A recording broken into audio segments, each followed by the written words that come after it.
నమస్తే, welcome to ఇహా. నేను విషన్విత. So కొంతమందిని చూస్తే మనకు ఏంటి ఎప్పుడు చూసినా పాటలు పాటలు పాటలు ఏంటి వీళ్ళ లైఫ్ అనిపిస్తూ ఉంటుంది కదా. సో మార్నింగ్ నుంచి నైట్ పడుకునే వరకు కూడా సో పాటలతోనే ప్రయాణం చేస్తూ ఉంటారు. సో పాటలతోటే ప్రయాణం చేసే పర్సన్ అయితే నాతో పాటు ఉన్నారు. సో మరి ఎవరో కాదు, ఉద్యమ కళాకారుడు, నల్గొండ ఫోక్ సింగర్ శ్రీను అన్న అయితే మనతో పాటు ఉన్నారు. ఒకసారి అన్నతో మాట్లాడి అన్న జర్నీ తెలుసుకుందాం. నమస్తే అన్న. నమస్తే. ఎలా ఉన్నారన్న? బాగున్నా. సో ఫస్ట్ మనకి ఇంటర్వ్యూ స్టార్ట్ అయ్యే ముందు అంటే మీ లైఫ్ స్టైల్ గురించి తెలుసుకునే ముందు మాకు ఒక చిన్న ఎనర్జీ, అలాగే ఆడియన్స్ కూడా ఒక చిన్న ఎనర్జీ, ఒక సాంగ్తో స్టార్ట్ చేసేద్దాం. Okay, sure sure. ఓకే. నువ్వు తెచ్చిన శీరలు రాంజనేయుల సాయిరాములు పోయినైరా ఆంజనేయుల సాయిరాములు. నువ్వు తెచ్చిన రైకలు రాంజనేయుల సాయిరాములు పోయినైరా ఆంజనేయుల సాయిరాములు. నువ్వు తెచ్చిన చీరలు రాంజనేయుల సాయిరాములు పోయినైరా ఆంజనేయుల సాయిరాములు. చాలా బాగా పాడారన్న. సో అన్న, మీ జర్నీ చూసుకుంటే ఉద్యమం నుంచి ఫోక్ వచ్చేసింది. సో ఉద్యమం టు ఫోక్ అని చెప్పొచ్చు. సో ఉద్యమం నుంచి ఫోక్కి రావడానికి రీజన్ ఏంటి? అసలు ఉద్యమంకి ఎందుకు వచ్చారన్న? వాస్తవానికి మా టోటల్ ఫ్యామిలీ కూడా మాది కమ్యూనిస్ట్ ఫ్యామిలీ. సిపిఐ పార్టీ, మా నాన్న కావచ్చు, మా ఫ్యామిలీ మొత్తం కమ్యూనిజం. మునుగోడు ప్రాంతం అది ఫ్లోరోసిస్ ప్రాంతం కాబట్టి అక్కడ కమ్యూనిస్టులు ఎక్కువ ఉంటారు. CPI party. నా చిన్నతనం నుంచి అయ్యే పాటలు వినుకుంటూ నేర్చుకుంటూ అదొక రెవల్యూషన్. ఆ ప్రాంతం అంటే మునుగోడు ప్రాంతం అంటే నల్గొండ జిల్లాలో చూసుకుంటూ పెరుగుతున్న క్రమంలో ఆ పాటలు వినడం అయిపోయింది, ఆ జెండా, ఆ మీటింగ్స్. సో అట్లా చేసుకుంటూ ఆ పార్టీ భావాలని అలవర్చుకొని నా ఇంటర్ అయిపోగానే ఏఎస్ఎఫ్ నల్గొండ టౌన్ ప్రెసిడెంట్ చేస్తూ ఆఫీస్ బేరర్గా వర్క్ చేస్తూ ఆ పార్టీకి సేవలు అందిస్తూ ఉన్న క్రమంలో రేలా అప్పుడు సెలక్షన్ జరిగినాయి. సెలెక్ట్ అవ్వడం జరిగింది హైదరాబాద్కి వచ్చి. ఇక్కడి నుంచి స్టెప్ బై స్టెప్ తెలంగాణ ఉద్యమం స్టార్ట్ అయింది. సాయి చందనతో, రసమై బాలకృష్ణ గారు, గద్దరన్న, గోరెడ్డి వెంకన్న, వీళ్ళతోటి జర్నీ స్టెప్ బై స్టెప్ వెళ్ళిపోతున్నాం. ఓకే. సో అలా ఫోక్ వచ్చేసారు. సో ఉద్యమంకి రావాలి అని అంటే సో ఫ్యామిలీ అని చెప్పేశారు. సో ఉద్యమంలో ఫస్ట్ పాడిన పాట ఒకసారి మా కోసం పాడతారా? ఉద్యమంలో ఫస్ట్ పాడింది పట్టాల చదువున్నా ఉద్యోగం లేదా నిరుద్యోగినై బ్రతుకంత తిరుగుడాయే కన్నోరికే కొడుకు బరువాయే నిస్సాయుడనైన నా బ్రతుకులో వెలుగే రాదాయే. ఏ పాట పాడను ఏమని పాడను బ్రతుకే కన్నీరు రోరయ్యా బ్రతుకే కన్నీరు రో మాయ్యా బ్రతుకే కన్నీరు రో. ఏ పాట పాడను ఏమని పాడను బ్రతుకే కన్నీరు రోరయ్యా బ్రతుకే కన్నీరు రో. ఓకే, చాలా బాగా పాడారు. సో ఉద్యమం టైంలో పాటలు స్టార్ట్ చేశారు. ఉద్యమం దాని తర్వాత మళ్ళీ ఇక్కడ రేలా ప్రోగ్రామ్ చేశారు. సో ఆ ప్రోగ్రాంలో ఎలా ఛాన్స్ వచ్చిందన్న? మరి నేను student organisation ASF town president చేసిన క్రమంలో అంటే జిల్లాకి ఆడిషన్స్ పెట్టారు. రేలా ప్రతి జిల్లాకు అంటే ఈరోజు అని చెప్పేసి పెట్టిరు. ఆడిషన్ పెట్టిరన్న విషయం కూడా తెలియదు నాకు. మా ఫ్రెండ్ ఒకరు కాల్ చేశారు, రేలా ఆడిషన్ అవుతుందంట, అక్కడికి వెళ్ళొచ్చు కదా నువ్వు కూడా అంటే వెళ్దాంలే అన్నట్టు లాస్ట్ టైంలో వెళ్ళిన. ఈవినింగ్ ఈ టైంకి వెళ్ళిన, నా 4:30-5 అట్లా వెళ్ళిన. అప్పటికి అయిపోయింది, అందరు పోతారు, కెమెరాలలో అప్పుడే ప్యాకప్ చేస్తాను. సరే నేను కూడా అదొక ఏం చేసినావు అంటే నేను లేట్ అయింది ఆడిషన్లో పార్టిసిపేట్ చేసిన, సెలెక్ట్ అయినా. ఇది సారథి స్టూడియో మైక్ అని మళ్ళీ వచ్చి ప్రజెంటేషన్ చేయడం కాంపిటీషన్లో. సో దాని తర్వాత మళ్ళీ ఫోక్లోకి మీకు ఛాన్స్ వచ్చింది. సో ఛాన్స్ ఎలా వచ్చింది? ఫోక్ కాదు, అది అయిపోగానే ఎమ్మటే మళ్ళీ తెలంగాణ ఉద్యమం స్టార్ట్. ఓకే, సో ఉద్యమం తర్వాత ఫోక్ వచ్చారు.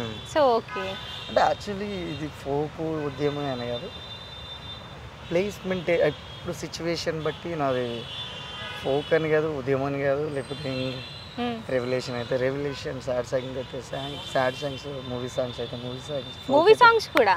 ఓకే, సో సో అంటే సందర్భాన్ని బట్టి వెళ్ళిపోతుంటా. సో ఎక్కడ చూసుకున్నా పాటతోటే ప్రయాణం ఉంది అన్నట్టు. నేను నా చిన్నతనం నుంచి, నా బాల్యం నుంచి కూడా మా నాన్న ఒక సింగర్, మా తాత సింగర్, మా టోటల్ మా ఫ్యామిలీ మొత్తం సింగర్స్. అసలు యాక్చువల్ ఆ జీన్సే వచ్చినాయేమో అనుకుంటున్నా బహుశా నేనైతే. ఓకే, ఇంకా సో మరి ఫోక్లో ఫస్ట్ సాంగ్ ఏది పాడారు? సో ఆ ఛాన్స్ ఎలా వచ్చిందన్న? నేను ఫస్ట్ క్లాస్ నుంచి స్కూల్లో నుంచే పాడాను. ఫస్ట్ క్లాస్ స్కూల్ నుంచే పాడుతూ ఉన్నారు. ఓకే, సో ఏ సాంగ్ అది ఒకసారి ఒక 2 లైన్స్ మా కోసం వినిపిస్తారా? నా చిట్టి చేతులు సక్కని రాతలు నేర్వలేదయ్యో, నా సంకల మీడితో సాలిరువాలు దున్నీనానయ్యో, నా చిట్టి చేతులు సక్కని రాతలు నేర్వలేదయ్యో, నా సంకల మీడితో సాలిరువాలు దున్నీనానయ్యో, నన్ను గన్న వాళ్ళకు 7 ఏళ్ళప్పుడే దూరమయ్యానే, దొరగారి అట్లా కొట్టం కాడికి చేరువయ్యానే, నే చేరువయ్యానే, నా చిట్టి చేతులు సక్కని రాతలు నేర్వలేదయ్యో, నా సంకల మీడితో సాలిరువాలు దున్నీనానయ్యో. అంటే వాయిస్ చాలా బాగుందన్న. సో వింటుంటే వినాలనిపిస్తుంది. సో ఎన్ని సాంగ్స్ పాడుంటారు ఓవరాల్గా ఫోక్లో? ఫోక్ ఇవన్నీ కలిపితే పాడచ్చు, ఒక 5-6 వేల పాటలు పాడచ్చు. 5-6 వేల పాటలు అమ్మా. ఓకే, సో ఫోక్ కాకుండా మూవీస్లో ట్రై చేశారా మరి? మూవీస్లో ట్రై చేసిన, బట్ ఒక 3-4 మూవీస్లో ఛాన్స్ వచ్చింది. క్యూ వాయిస్ పాడిన తర్వాత దళితులు అని చెప్పేసి అవకాశాలు ఇవ్వలేదు. ఓకే, సో అక్కడ కూడా తప్పకుండా 4 సినిమాలలో పాడు. ఓకే, సో అంటే క్యూ వాయిస్ పాడిన తర్వాత నా ప్లేస్లో చెన్నై నుంచి, బాంబే నుంచి పిలిపించి పాడేయడం జరిగింది. ఓకే, సో ఇక్కడ ఉండదేమో అనేసి నేను అనుకున్నాను. బట్ రెడ్డిస్ అంటే ఒక దళితుడు పాడుతుంటే ఆడే దళితుడు ఎస్సీ మాదిగా ఎందుకు కూర్చోడం లేదు. చెన్నై నుంచి, బాంబే నుంచి పిలిపించి నాకు ఇచ్చే రెమ్యునేషన్ కంటే డబుల్ పేమెంట్ ఇచ్చి చేయడము. ఓకే, సో దానికోసం ఏమైనా ఫైట్ చేశారా మరి? లేదు, చేయలేదు. అతి త్వరలో అలాంటి ఫైట్ కూడా మనం చూడబోతున్నాం. మన వ్యవస్థ ఓకే, మనది మన వర్గానికి సంబంధించి ఎస్సీ, ఎస్టీ, బీసీ మైనార్టీలు కూడా ఆడగలుగుతారు, చేయగలుగుతారు అని చెప్పేసి నిరూపిద్దాం, చేసి చూపిద్దాం. ఓకే, సో గట్టి సంకల్పం. ఓకే అన్న. ఇప్పుడు ఏది చూసుకున్నా కానీ అప్ అండ్ డౌన్స్ కామన్గా ఉంటాయి. సో మీ లైఫ్లో పాటతోటే మొత్తం ప్రయాణం ఉంది. ఫస్ట్ క్లాస్ నుంచి అంటున్నారు. సో చిన్నప్పటి నుంచి పాటతోటే ప్రయాణం జరిగింది. సో మనం ఎంత హై లెవెల్ చూసినా కొన్ని టైమ్స్లో మనం డౌన్ అయిపోతుంటాం. సో ఆ డౌన్ సిచ్యువేషన్స్ ఏమైనా ఫేస్ చేశారా అన్న?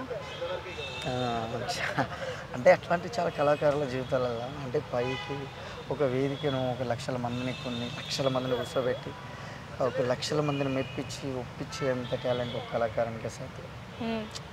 నిలబెట్టి వాళ్ళని కూర్చోబెట్టాలంటే ఒక కళాకారునికే సాధ్యం. గంటలు రాజకీయ వేదికలు అయిపోయింది, సపోజ్ కార్యక్రమాలు ఏం జరిగిన పెద్ద వేదికలు, ఒక కళాకారుడు అనే వ్యక్తి అక్కడ ఉంటే వాళ్ళని కొన్ని గంటల సేపు అక్కడ మంత్రముగ్ధులు చేసి ఆడ కూర్చోబెడతారు. చప్పట్లు కూడా కొడతారు, విజిల్ వేస్తారు, ఏడ్చే పాటలు ఆడిచినప్పుడు, సాడ్ పాటలు పాడినప్పుడు ఏడుస్తారు, జోకు పాడినప్పుడు నవ్వుతారు. అంటే అది కళాకారునికి పరిమితం. సో వేదిక మీద ఉన్నంత అది కళాకారుని, ఏ కళాకారుని జీవితానికి వెనకాల వెళ్ళి చూస్తే మాత్రము ఆర్థిక పరిస్థితులే ఉంటాయి. అంటే కుటుంబ సమస్యలు, ఆర్థిక పరిస్థితులు, ఫైనాన్షియల్గా కొన్ని అవమానాలు చాలా ఉంటాయి. సో అన్న మీకు ఎక్కువ పేరు తెచ్చిన పాట ఏదన్నా? నాకు ఎక్కువ నేను ఫస్ట్ రికార్డింగ్లో వాడింది ఫోక్ మరకల సాంగ్ వాడిన. బట్ నాకు ఎక్కువ పాట తెచ్చిన పేరు అంటే బాబాసాహెబ్ అంబేద్కర్. ఒక 2 లైన్స్ ఇప్పుడు మాకోసం. బాబాసాహెబ్ అంబేద్కర్ గారి పాటతోటి. ఓకే. ఒడిసెను ఒక పొద్దు భరతావనిలో, అది అంబేద్కరుడై వెలిగెను పల్లె పల్లెలో. పేదోడి తలరాత రాజ్యాంగపు నిర్మాత, పేదోడి తలరాత రాజ్యాంగపు నిర్మాత, తరతరాల బానిస సంఖ్యలను దెంచిన విధాత. పొడిసెనో ఒక పొద్దు భరతావనిలో, అది అంబేద్కరుడై వెలిగెను పల్లె పల్లెలో. చెప్పులు గుట్టే చేతులు చరిత్ర సృష్టించేలా, తప్పుడోళ్ళ ఆటగట్టి న్యాయం గెలిపించేలా. మెరిసె దళిత ఉద్యము, మెరిసె దళిత ఉద్యము, మెరిసె దళిత ఉద్యము భారత జాతి రత్నము, మెరిసె దళిత ఉద్యము భారత జాతి రత్నము. అంధకార బ్రతుకులాది వెలుగునిచ్చే సత్యము. పొడిసెనో ఒక పొద్దు భరతావనిలో, అది అంబేద్కరుడై వెలిగెను పల్లె పల్లెలో. చాలా బాగా పాడారన్న. సో మీ మాటలు వింటుంటే నిజంగా చాలామంది టాలెంట్ ఉన్నా కానీ తొక్కుపడేస్తూ ఉంటారు. బట్ అలా ఇప్పుడు మీరు వచ్చి ఫైట్ చేస్తేనే మీ తర్వాత ఎవరైనా నెక్స్ట్ రావడానికి ముందు తరాలు ఇంకా కాబోయే, అంటే ఇప్పుడున్నటువంటి వాళ్ళు కూడా తెలంగాణలో మామూలు టాలెంటెడ్. ఇప్పుడు ఫోక్ అయితేంది, సినీ ఇండస్ట్రీలో వాళ్ళు శాస్త్రీయం నేర్చుకొని పాడి రోజులు ప్రాక్టీస్ చేసి పాడిన పాటను కూడా ఏకదాటికి ఒకేసారి విని అంత టాలెంటెడ్ ఉంది. చూడకుండా పాటలు పాడుతూ ఉంటారు. అతి త్వరలో అది రాబోతున్నది. మన పౌరులే వాడతారు, మన పౌరులే హీరోయిన్లు వాళ్ళే, హీరోలు వాళ్ళే, సింగర్స్ వాళ్ళే, డైరెక్టర్ వాళ్ళే. అది అతి త్వరలో రావడానికి మేమందరం కూడా కృషి చేస్తున్నాం. ఇది చూస్తున్న ప్రతి ఒక్కరు కూడా దానికి సహకరించాలని. ఓకే అన్న. సో మీ గురించి మాతో షేర్ చేసుకున్నారు. థ్యాంక్ యూ సో మచ్ అన్న.